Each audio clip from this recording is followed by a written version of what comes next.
1626 Média, la voix des jeunes qui vivent leur territoire. Et pour débuter, je me tourne vers Marc Millet. Bonjour. Bonsoir. Bonsoir, excusez-moi. Quel est le rôle du conseil régional au sein du territoire ?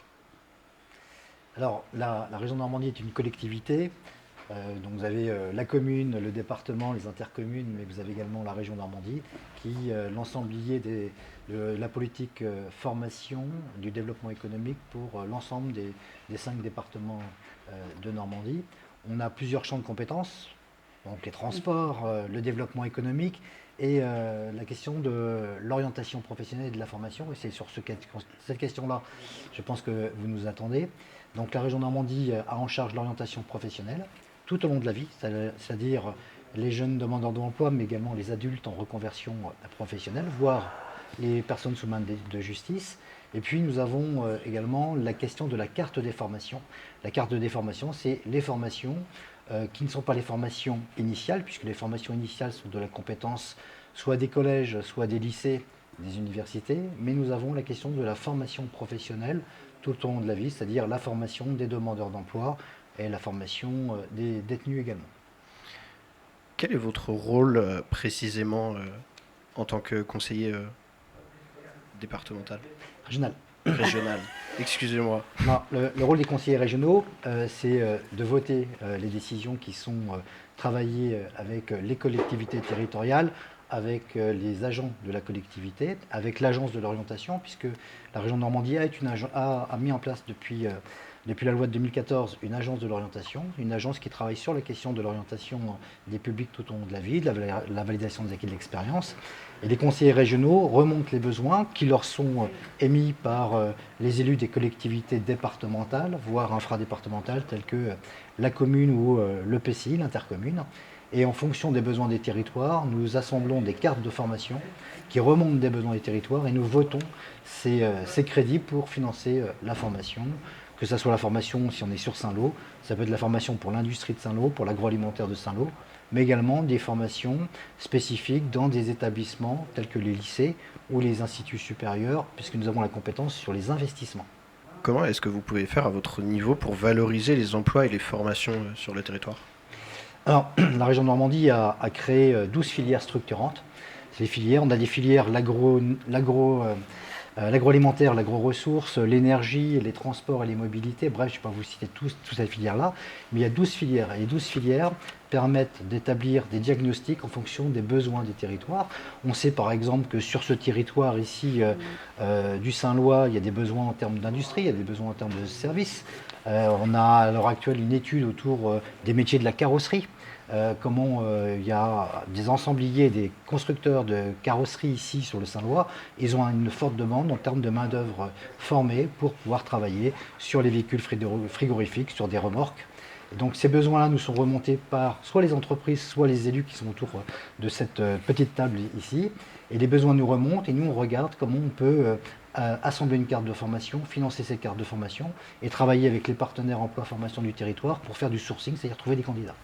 Comment est-ce qu'on peut mettre en lumière le territoire auprès des jeunes ? À votre niveau, comment qu'est-ce que vous pouvez faire ? Au niveau de la région Normandie, on peut, déjà en participant à ce genre de table ronde, en travaillant avec l'agence de l'orientation, l'agence de l'orientation a pour objectif de venir au plus près des territoires.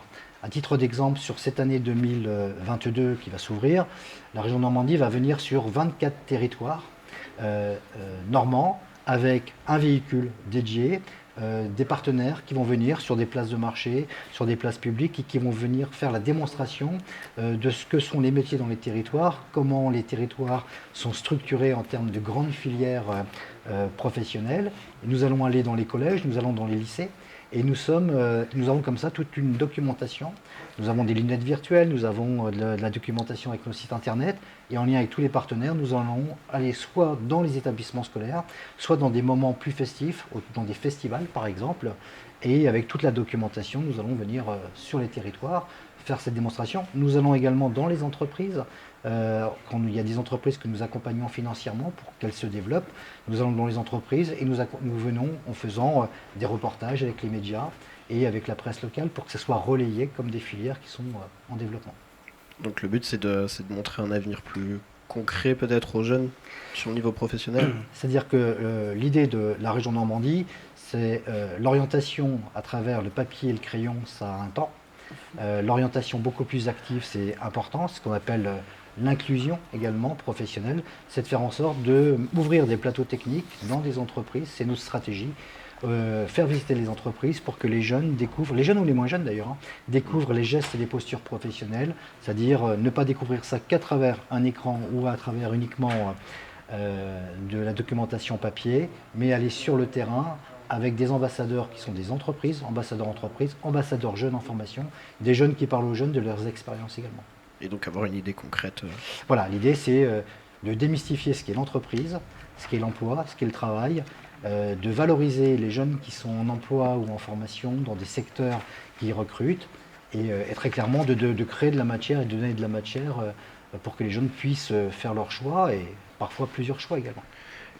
Et qu'est-ce que vous pouvez attendre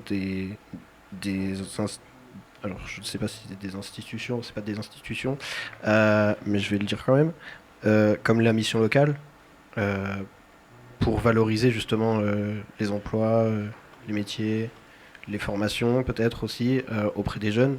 Est-ce que est-ce qu'il y a des attentes particulières auprès de la mission locale? Déjà, les missions locales sont pour partie financées par la région. Pour partie. Donc, il y a des contrats d'objectifs qui sont signés entre la région et les missions locales. Ces contrats d'objectifs, c'est d'identifier des jeunes, de les accompagner vers les entreprises, de créer des dispositifs de parrainage. C'est-à-dire qu'on attend des missions locales qu'elles aient des entreprises qui soient des entreprises marraines ou parraines des jeunes pour leur faire découvrir l'entreprise. On attend de la mission locale que lorsqu'il y a des formations qui sont spécifiquement adaptées à tel ou tel territoire, que la mission locale de ce territoire-là puisse identifier des jeunes pour leur permettre de découvrir les entreprises qui recrutent, mais également de lever tous les freins à la mobilité, comme on le fait ici, comme le font ici les conseillers missions locales, à savoir aider au logement, aider à la mobilité, trouver la mobilette ou le véhicule qui va permettre d'aller dans l'entreprise avec des horaires qui sont parfois des horaires décalés. Bref, on demande à la mission locale de nous accompagner dans nos stratégies d'ouverture des entreprises, d'amener des jeunes découvrir les entreprises, de sortir les jeunes de leur quartier, de sortir les jeunes de leur domicile et de les emmener dans les entreprises avec des moyens qui soient adaptés. Merci pour vos réponses. 1326 Médias, la voix des jeunes qui vivent leur territoire.